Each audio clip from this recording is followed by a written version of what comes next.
Greetings to all, and welcome back. I hope you've all been well, wherever you may be, as usual. I wanted to try and unfold in today's discussion Yaldabaoth a little bit more, the so-called false god, and who or what exactly he is, going by many names as these beings tend to. Yaldabaoth, the false god, who is Saklas, the fool, he who is ignorant of his own ignorance, represented by the Fool card, of course. Yaldabaoth, which is the all-inclusive name of all aspects which he is compiled of, who is also Samail, okay? Samailil, Shamshail, which are two of divine secret names which you may use to summon him as well, okay? Which have been shared with me, of course.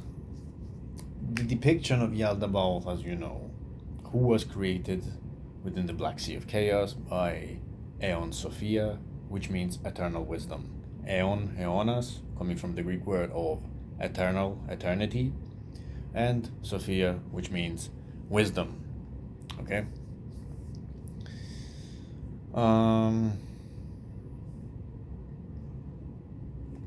Another divine name, of course, would be Pistis Sophia, as it is mentioned, with Pistis, which means faith. Okay.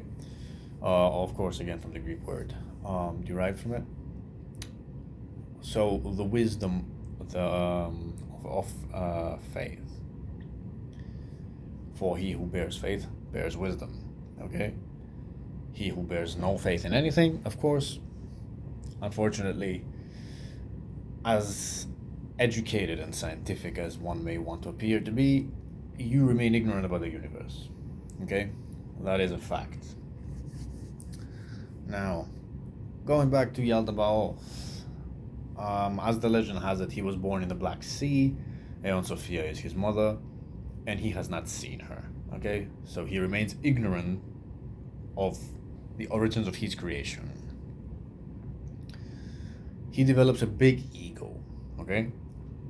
He is extremely proud, to the point where it is unhealthy, okay?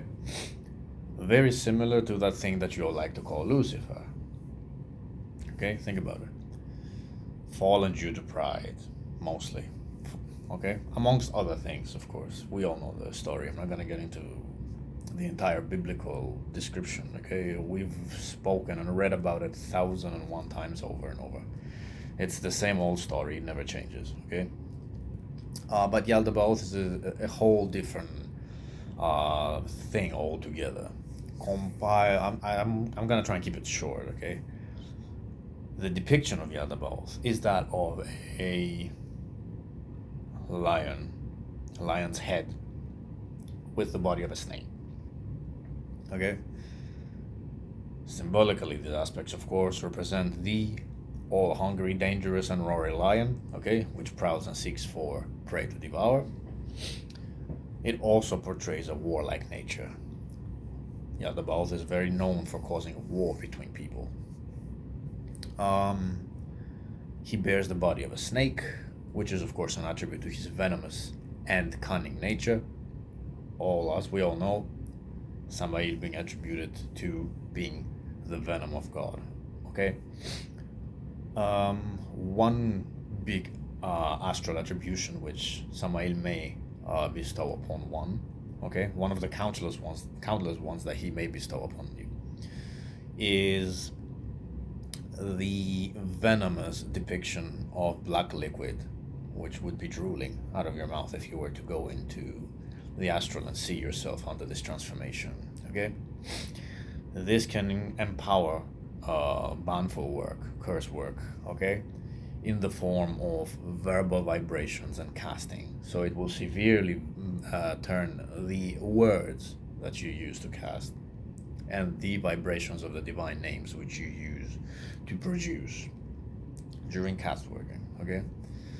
And they can and will directly hit a target once targeted towards that particular target as such. So if we try to unfold Yaldabaoth a little bit, we are going to understand that he is far more than meets the eye. He is said to have 3 different colors. Okay, he's a triadic spirit created upon the image of God, of course. Okay, as all else. So he remains a triadic being, a triadic spirit. The bottom part is red, the bottom part of the snake. Okay, the snake's body is 50% black on top and 50% red on the bottom. The bottom part of his body is all the fiery realms of the Qliphoth. Okay,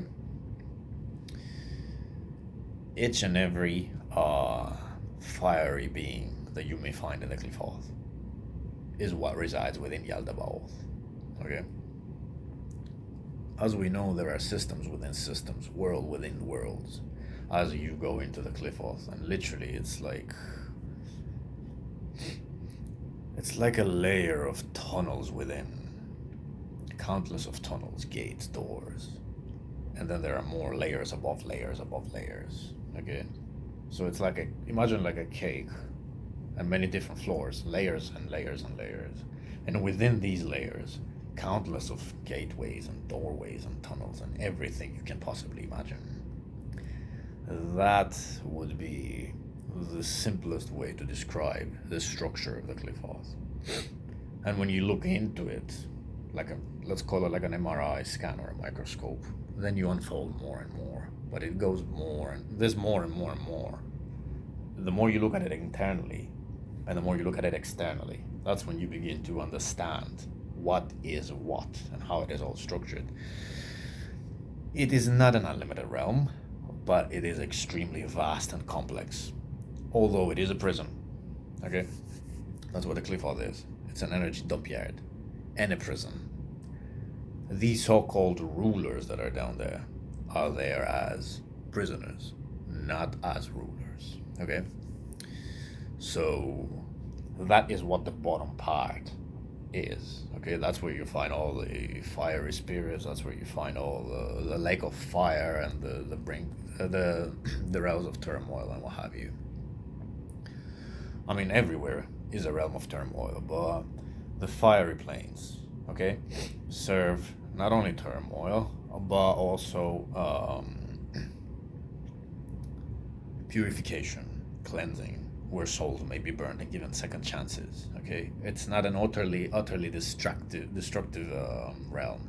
So it has a dual function, the lake of fire. Going above it, we will find the black part of the body. That's where all the dark abyssal realms exist. That's where you find all of the earth and all these beings which shall appear within black light shines, the black sun, attributions, and everything, what have you.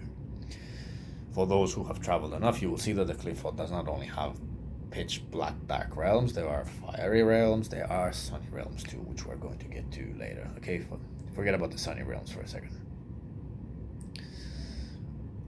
Abyssal dark realms, all of it is right there. Okay, the black sun realms, the Darthic realms, the black obsidian attributed beings, the lawless, all of that. That is within Yaldabaoth's body. Okay? The dark abyss. Okay? The rivers of Hades. All in there. Okay? The tunnels of Seth. Okay? All in there. All of this are nothing but compilements of Yaldabaoth's body and essence that live within him. Okay?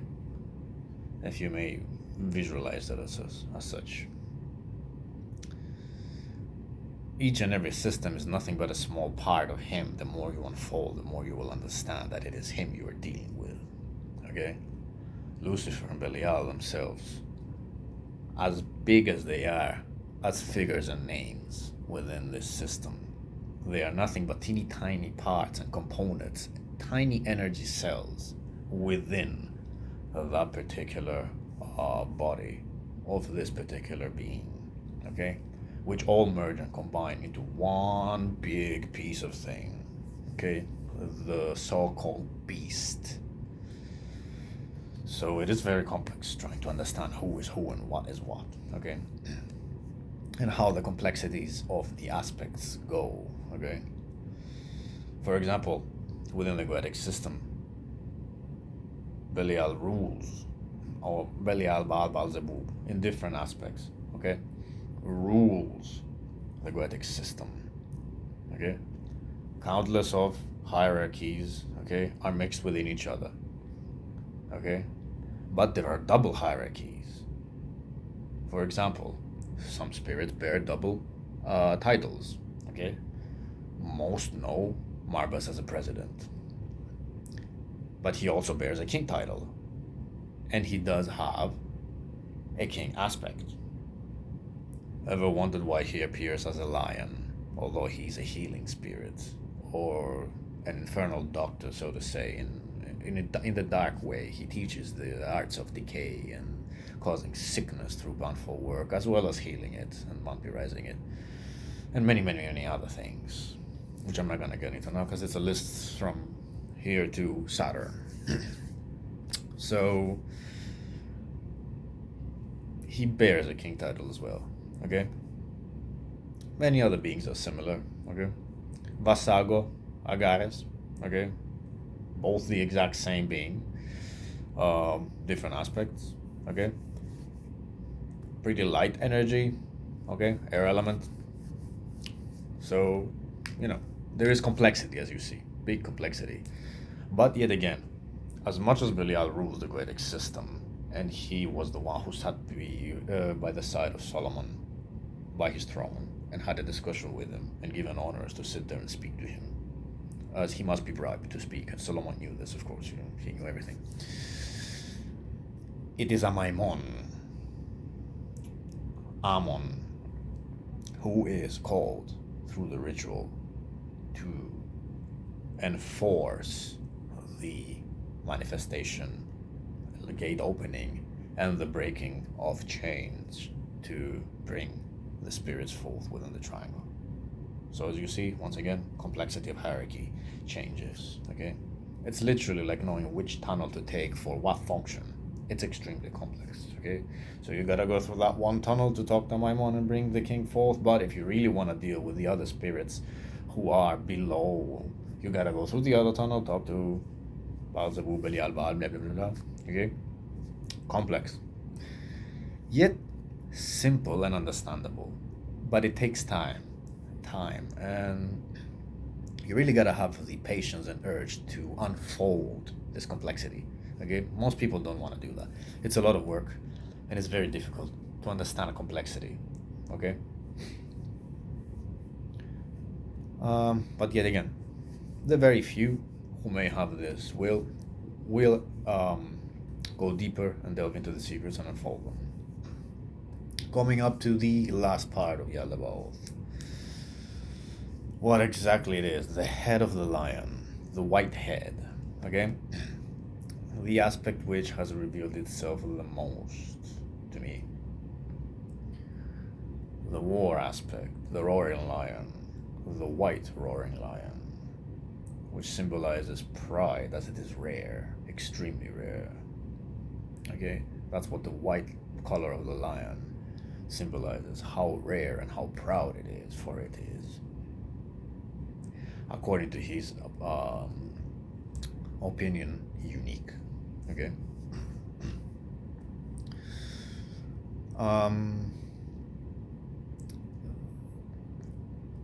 He's an extremely, that's where you will find the sunny realms, the wind elements, the house of Samael, okay? In his realm, Samael has a white house surrounded by white lions of both genders, male and female, and there is a big tree outside.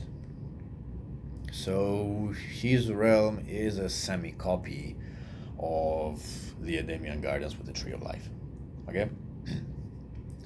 His house looks pretty similar but not identical to the American White House, which I found very weird when I saw it. But yet again, as you see, everything in our world has relation to something, which only the few of us who are in the know. Okay?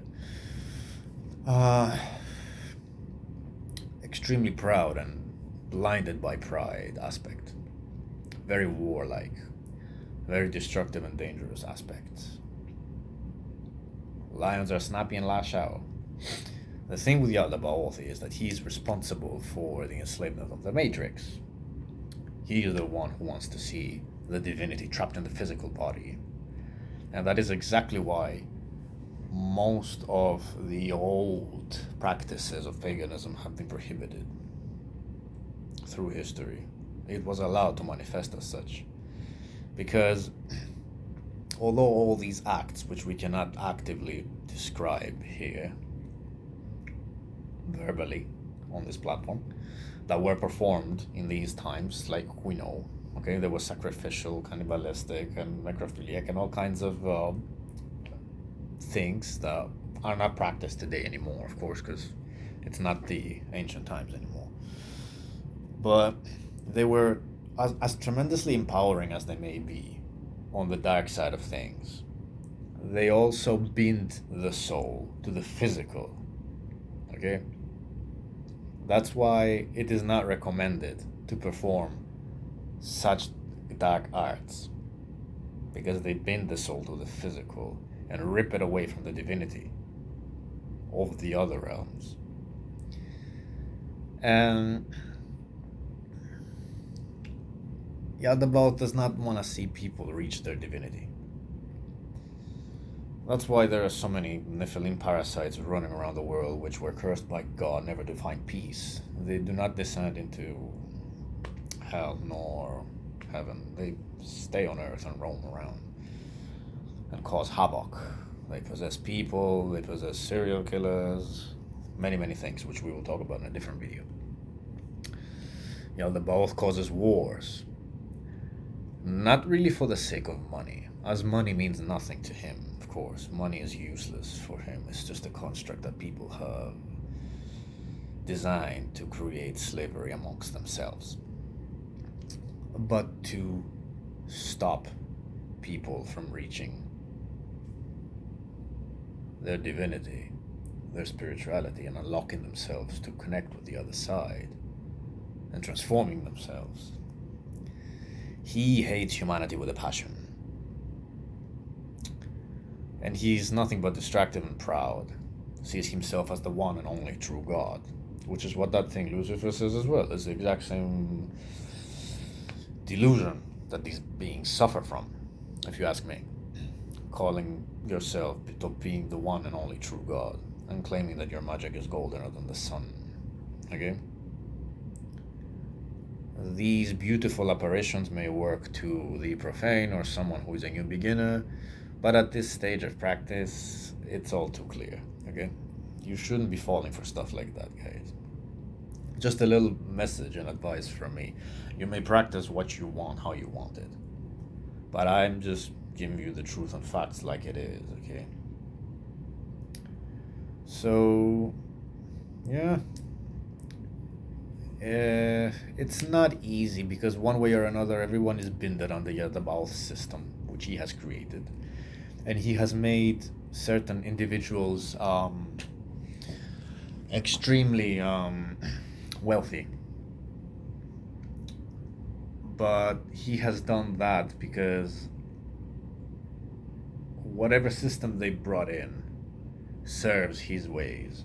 That is exactly why he has agreed to make them wealthy. Okay? And the best thing you could do to keep yourself safe from Yaldabaoth's ways would be to find your divinity. That's one of the best things you would do. So that would be all. and I hope this gives you some knowledge into these beings. He is all these three realms as described, but one big piece of information is that he is not the Sea of Chaos. He just lives within it and dwells and swims within it. Okay? Just remember that. And that would be all in a nutshell. Okay? The knowledge shared. I could go on and on and on and make it much bigger, but that would not be necessary. Who wants to know more, of course, about the Gnostic biblical descriptions of Yaldabaoth and what he is and what he represents, can simply go up and read upon it. Okay? The scripts are there to be found anywhere for free. Just like you can read Bibles and all sorts of information anywhere. So let me know like you think. Like, share, and subscribe. And I'll see you all next time. Rise and conquer. Wer will es dann übers tun?